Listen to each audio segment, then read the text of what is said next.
भिखारी बना अरबपति। कानपुर शहर में रमेश नाम का एक भिखारी रहता था जो फुटपाथ पर भीख मांगकर अपना गुजारा करता था और रात में वो फुटपाथ पर ही सोता था। एक शाम रमेश किसी सेठ से भीख मांग रहा था।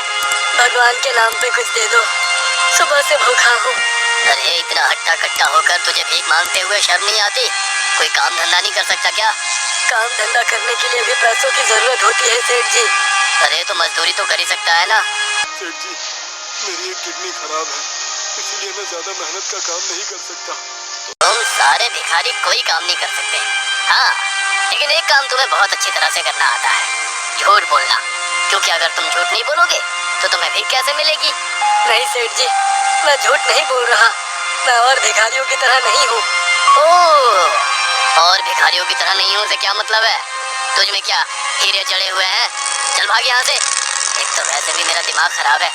मैंने जो शेयर खरीदे थे उसका भाव वैसे भी अचानक गिर गया है। कौन सी कंपनी के प्रोडक्ट के शेयर खरीदे थे आपने? अच्छा, तो अब मेरे इतने बुरे दिन आ गए। मैं फुटपाथ पर भीख मांगते हुए भिखारी को बताऊं कि मैंने कौन सी कंपनी के शेयर खरीदे हैं?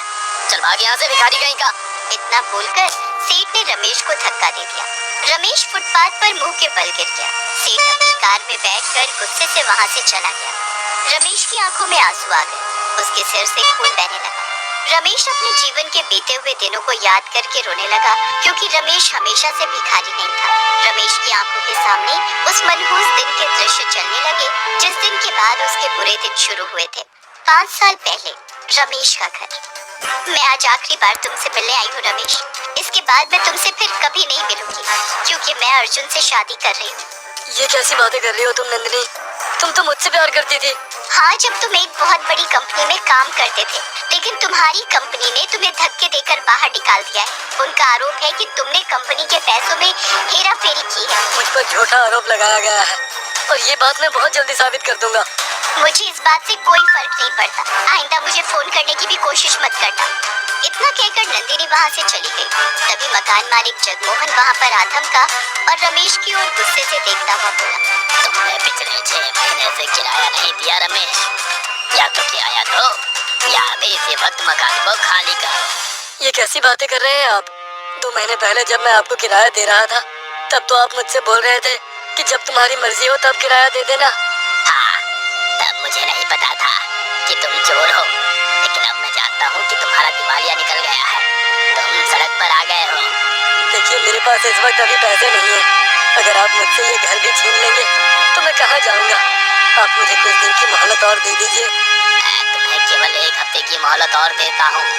या तो 6 महीने का किराया चुका देना, नहीं तो अपना इंतजाम कहीं और कर लेना। सेठ जगमोहन वहाँ से गुस्से में चला गया। रमेश बुरी तरह से परेशान हो गया।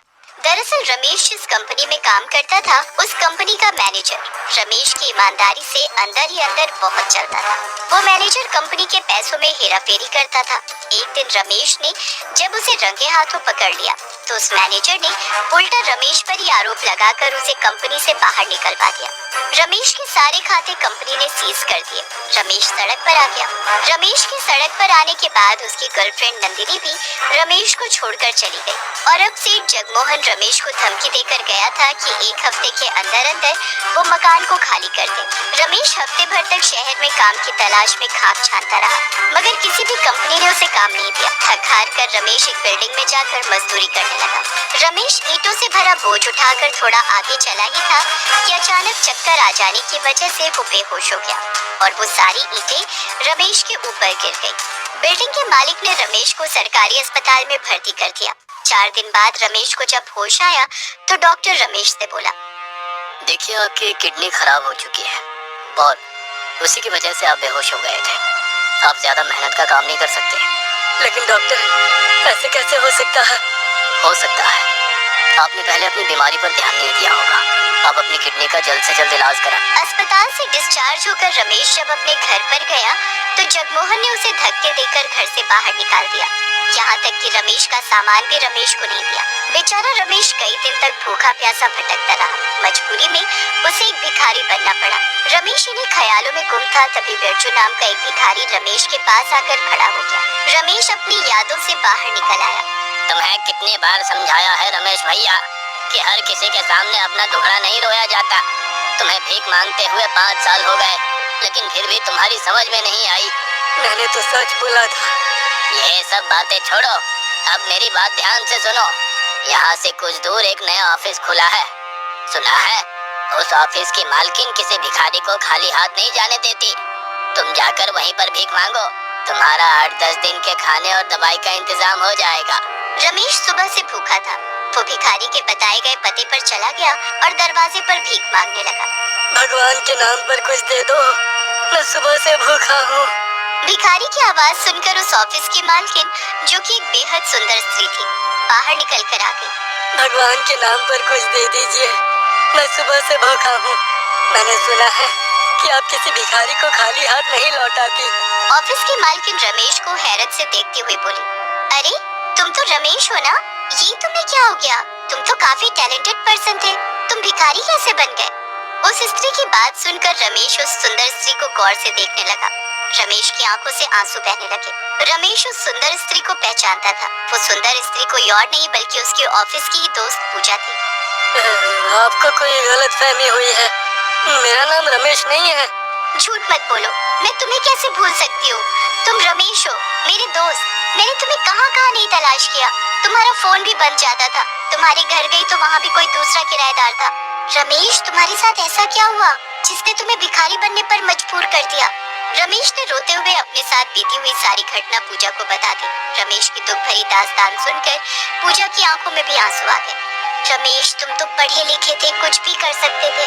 पूजा, मुझे किसी ने जॉब नहीं दी, सबने मुझे चोर समझा। फिर एक्सीडेंट के बाद डॉक्टर ने मुझे बताया कि मेरी किडनी भी खराब हो चुकी है। मैं मेहनत मजदूरी भी नहीं कर सकता था। इस पापी पेट के लिए इंसान क्या नहीं करता। चिंता मत करो रमेश, तुम मेरे साथ मेरे घर चलो। रमेश ने बहुत मना किया, लेकिन पूजा जबरदस्ती रमेश को अपने घर ले गई। पूजा का पति राहुल रमेश को देखते हुए गुस्से से बोला, ये क्या पूजा, अब तुम भिखारियों को घर पर भी लाने लगी? ये भिखारी नहीं राहुल, मेरा दोस्त रमेश, जिसके बारे में मैं तुम्हें बताया करती थी। अरे तो इस वक्त तो ये भिखारी है ना, इसे धक्के देकर यहाँ से तुम निकालती हो या मैं खुद निकालूं? मैं किसी भिखारी को अपने घर में नहीं रख सकता। तुम रमेश के टैलेंट को नहीं जानते राहुल। रमेश हमारे बहुत काम आ सकता है। तुम्हें नहीं पता, किसी जमाने में रमेश शेयर मार्केट में किंग के नाम से जाना जाता था। हर कंपनी से लेना चाहती थी। वो कल की बात है पूजा, आज ये भिखारी है, यही सच्चाई है। राहुल ने रमेश को घर से निकाल दिया। रमेश आंखों में आंसू लिए हुए वहाँ से चला गया। मगर कुछ दिन बाद राहुल को शेयर मार्केट में बड़ा जबरदस्त नुकसान हो गया। राहुल सड़क पर आ गया। राहुल सर पकड़े हुए सोफे पर बैठा था कि तभी पूजा उसके पास आकर बोली, देखा तुमने, वक्त किसी का भी बुरा आ सकता है राहुल। शायद तुम सही कहती हो पूजा, जब से मैंने रमेश को घर से निकाला है तब से मेरा नुकसान पर नुकसान हो रहा है। नुकसान तुम्हारा इस वजह से नहीं हो रहा कि तुमने रमेश को घर से बाहर निकाला है, बल्कि इस वजह से हो रहा है कि तुम शेयर मार्केट को सही से नहीं समझ पा रहे हो। अभी भी वक्त है, रमेश हमारी मदद कर सकता है। वो बहुत ज्यादा टैलेंटेड है राहुल। ये बात अलग है कि उसे वक्त में भिखारी बना दिया। पूजा राहुल के कहने पर रमेश को घर ले आई। मुझे माफ कर दो रमेश, मुझे तुम्हारे साथ बुरा व्यवहार नहीं करना चाहिए था। आज से तुम मेरे साथ ही रहोगे और मेरे साथ ही काम करोगे। और हाँ, अपना हुलिया आप सही कर लो। राहुल ने रमेश को नए कपड़े ला कर दिए। रमेश का हुलिया भी अब बदल चुका था। वो राहुल के ऑफिस में राहुल के साथ काम करने लगा। कुछ ही दिनों के बाद राहुल का शेयर मार्केट में जो नुकसान हुआ था, रमेश के टैलेंट की वजह से उसके नुकसान की भरपाई आसानी से हो गई। तुम सही कहती थी पूजा, रमेश तुम तो वाकई बड़े टैलेंटेड हो। आज से तुम मेरी कंपनी के पार्टनर बनकर काम करोगे। ये क्या कह रहे हैं आप? बिल्कुल सही कह रहा हूँ। मैंने तुम्हारे लिए कंपनी से एक नए बंगले की बात भी की है। देखते ही देखते रमेश शेयर मार्केट पर छा गया। कुछ ही महीनों में रमेश के पास पैसों का ढेर लग गया। रमेश ने अपना इलाज अमेरिका में जाकर करवाया और वो बिल्कुल फिट हो गया। उसके बुरे दिन अब खत्म हो चुके थे और देखते ही देखते एक भिखारी बेहद अमीर हो गया।